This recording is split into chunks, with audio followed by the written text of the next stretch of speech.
กดไลค์ กดแชร์ กด Subscribe ด้วยนะคะ สวัสดีค่ะสบายดีพี่น้อง FC เบอร์สุทุกคนจ้ากับพ่อโหพ่อกับป้าสาวลาวไต่คือเก่าทุกคนคำมืดตือตาออกมานั่งเล่นทุกคนจ้าออกมานั่งเล่นแล้วอยู่ห้องเบิดมือมันร้อนมันอบมันเอาสวัสดีค่ะไปเล่นระวังลมออกมานั่งเล่นแล้วก็เอาหม้อเขาวมาค้างไว้นำทุกคนนึ่งข้าวเหนียวจักสิกินข้าวหยังยามแลงมากก็อยากนำแนวกินคนนึ่งข้าวใส่อยู่ในห้องมันร้อนก็เลยเอาออกมานึ่งอยู่ข้างนอก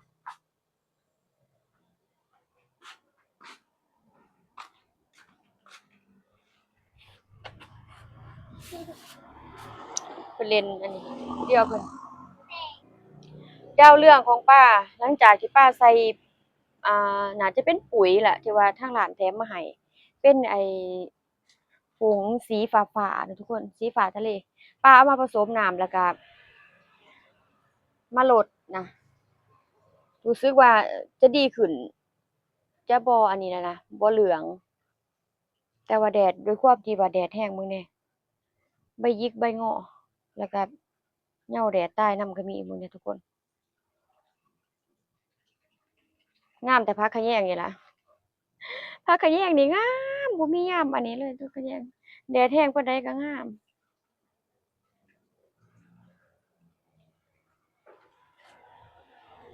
ถั่วโหระพาป้าเอาผักอันนี้มาเหน็บไว้บ่รู้สิเป็นหรือบ่ทุกคนเบิ่งแหน่อันนี้เป็นผักข้าวตองบ่รู้มันสิเป็นบ่อันนี้บ่เป็นตายแล้ว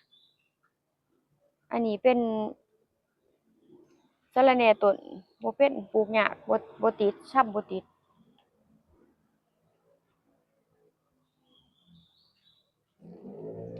หวังว่าจะรอดอย่าเก็บดอกทุกคนอย่าเก็บดอกนางแฮงบ่รู้ว่าจะดอกยามใดอยู่ในน้ำเลยวันนี้ กาวอะไร แม่เหล็กติด แม่เหล็กเหรอ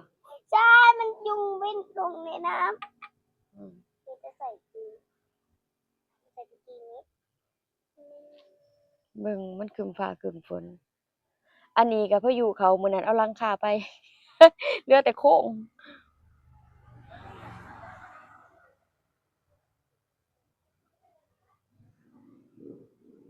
ร้อนอ้าวแฮง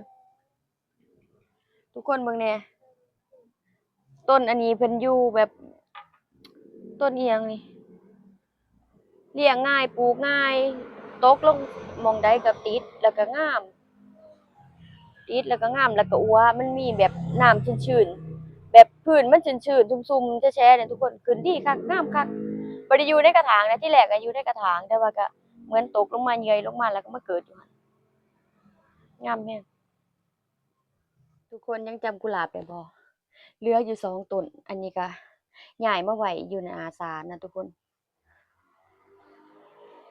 อันนี้กุหลาบหนูทุกคนกุหลาบแคะตายไป2ต้นเหลือ2เนี่ยต้นนี้อันนี้สีแดง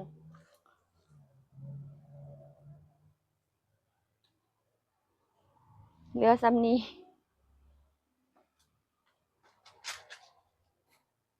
ย้ายมาไว้หน้าศาลสมัยก่อนมีไก่เลี้ยงหยังก็บ่ยังเดี๋ยวนี้บ่มีแล้วบ่มีไก่สักตัวแล้วก็เลยแบบว่าก็อยู่เขาเจ้าก็ปลูกบักเขือบักพริกปลูกผักปลูกหยังอันนี้ต้นบักกูดแล้วช่ำเอาบักกูดอีหลีแล้วช่ำใบนั้นเป็นใบอันนั้นช่ำใบบักกูดใส่ต้นน่ะเป็นต้นบักนาวอยู่ต้นส้มโอนี่แหละถ้าจำบ่ผิดแล้วก็ช่ำเอาช่ำใบบักกูดใส่งามถ้าว่าดอกไม้แถวนี้หน้าฝนนี่จะงามถ้าบ่มีไก่บ่มีหยังบ่มีแมงมีหยังนี่ก็สิงามนะกุหลาบนี่ก็งามอยู่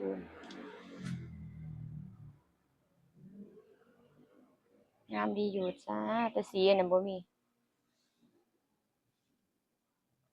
สีอื่นบ่ยังสีแดงคือสีชมพูเรียบร้อยแล้วสีแดงแม่นอยู่สีชมพู2ต้นเนาะสีแดงต้นหนึ่งตายเหลือแค่2กระถางนี่ล่ะได้ ป้ารถ ทำไมก็รถไฟเหรอ เอารถไปขับเอารถข้างนอกไปน่ะแป๊บเดียวจะสุกแหละหนึ่งมันฮ้อนหนึ่งเขาอยู่ในห้องฮ้อนจนแบบโอ้ย ร้อนมากร้อนในร้อนมากมันจะเตะประเทศโอราน โบราณบ่แม่นโอราณเว้าก็บ่เป็นลอยมาจากประเทศอินเดียเกี่ยวกันอยู่บ่ลูก ประเทศอินเดียเนาะประเทศอินเดียมันก็ต้องมีค่ะ แสง อินเดียมันก็ต่อ แสงหน้าจอคือเป็นหยัง ต่อไปเรื่อย บ่ ๆโอเค เฮ้ยเอาไปเก็บบ่เล่นเด้เอาไปเก็บเด้ของจะเอาไปเล่นที่หยังบ่ ปิดไว้หน่อย ไม่มันปิดไม่ได้ เอาไปเก็บไม่ติดมันติดไม่ได้ มันติดไม่ใช่เทปมันจะติดทุกอย่าง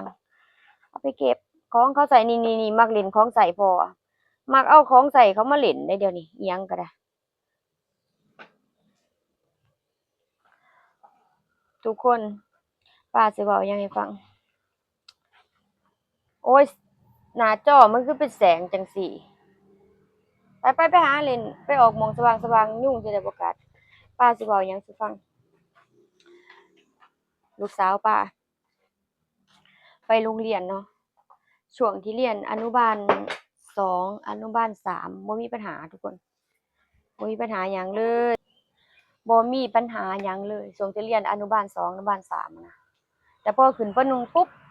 ขึ้นป .1 ปุ๊บมีปัญหาทันทีเลยจ้าโดนเพื่อนบุลลีแล้วก็โดนเพื่อนขโมยตังค์ขโมยขนมทุกวันโดนทุกวันบางวันนั้นบ่เหลือตังค์ให้เจ้าของกินเลยเพื่อนเอาไปบางอ่าบางคนก็แบบว่าแย่งเอาจากมือเลยนะทุกคนฝนตกเหรอไปเล่นไปบางคนก็แย่งเอาจากมือทุกคนแย่งเอาจากมือแบบว่าเมื่อวานนี้เขาเจ้าเฮ็ดกิจกรรมวันสุนทรภู่บ่น้องธิดาก็แข่งวาดภาพแข่งระบายสีทุกคนนางก็ได้รางวัลมานางบอกว่านางเหนื่อยมันร้อนเนาะเมื่อวานนี้มันร้อนแล้วนางก็เลยแบบว่าไปซื้อน้ำกินเนาะอยากกินน้ำเย็นๆนางว่าก็เลยหลวงเงินในกระเป๋า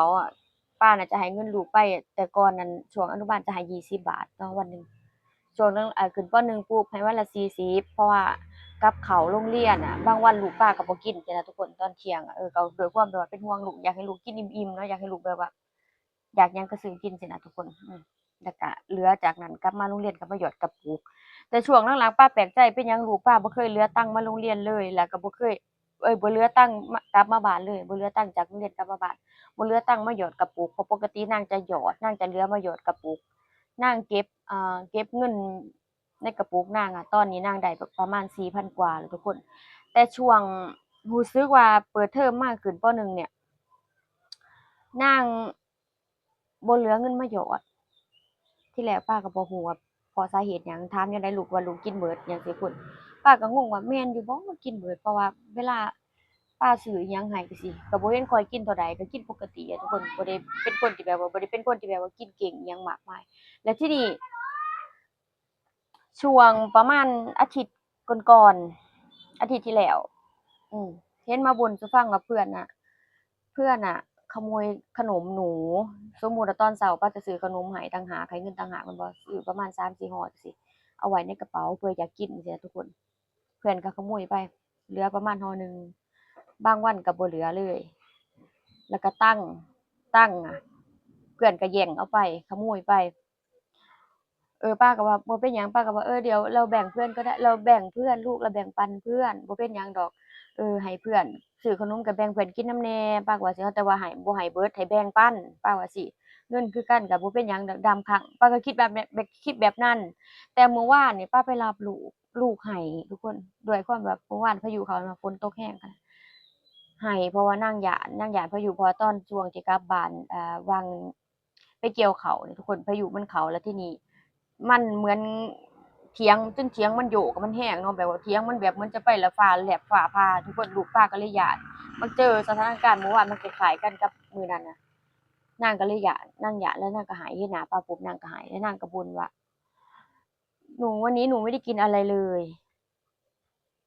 ตังค์หนูเพื่อนเอาไปหมดเพื่อนรุมกันน่ะมารุมแย่งเงินลูกป้านะทุกคน แล้วก็ขนมเอาไปเบิดสรุปว่า ลูกป้าบ่ได้กินหยังเลย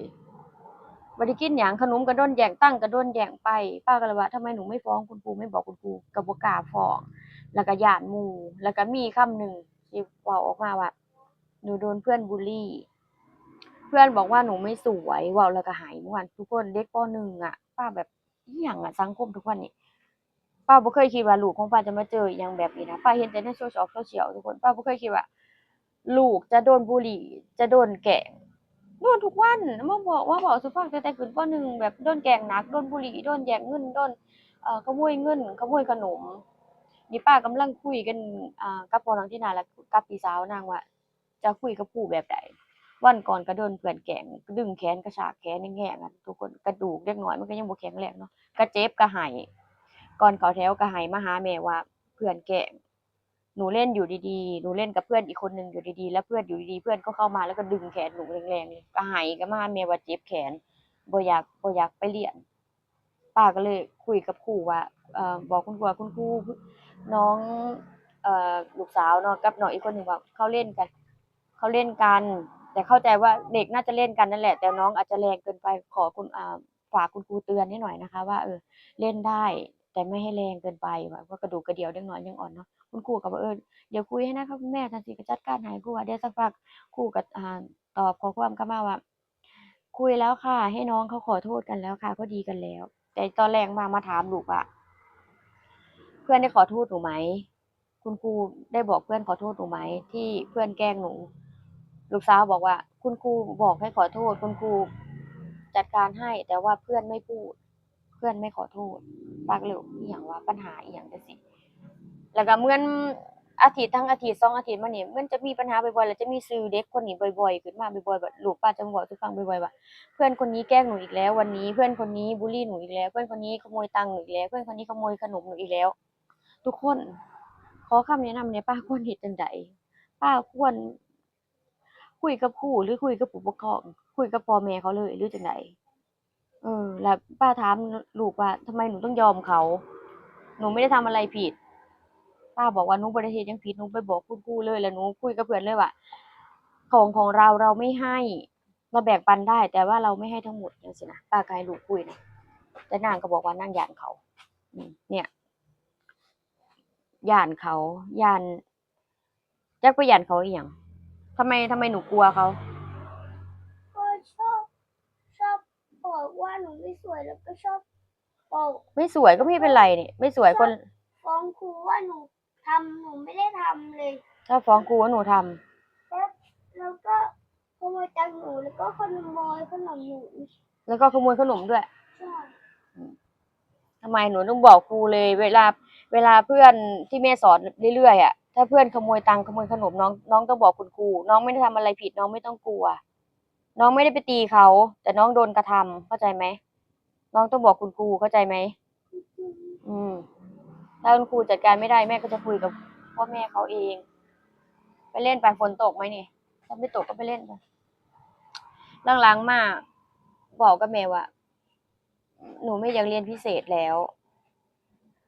ย้านหมู่บ่อยากเรียนพิเศษเดี๋ยวก็คงจะมีคำว่าไม่อยากไปโรงเรียนแล้วโดนบ่อยๆอะป้าฮู้ป้าจะแก้ไขปัญหาหยังป้าบ่แม่นสิว่ารักลูกหลายจนแบบละหูละตาเข้าข้างลูกเด้อทุกคนแต่ว่ามันมีมาทุกวันมันมีคำนี้มาทุกวันทุกคนมาฟ้องทุกวันมาบอกทุกวันว่านู่นนี่นั่นเออมีมาบ่อยๆแล้วป้ารู้สึกบ่สบายใจมากเหมือนตะกี้เห็นบ่น้องเว้าโดนบุลลีว่าไม่สวยทั้งๆที่ป้าก็สอนไปว่าคนเราอะสวยไม่เหมือนกันหนูต้องมั่นใจในตัวเองบอกลูกจั่งซี้ทุกคน ทุกคนจ๋าเดี๋ยวจะขอปิดคลิปกันเด้อจ้าไว้พบกันใหม่คลิปหน้าเด้อคลิปนี้ขอตัวลาไปก่อนสวัสดีค่ะไปแล้วจ้าแม่ขาฝนตกโอเคค่ะ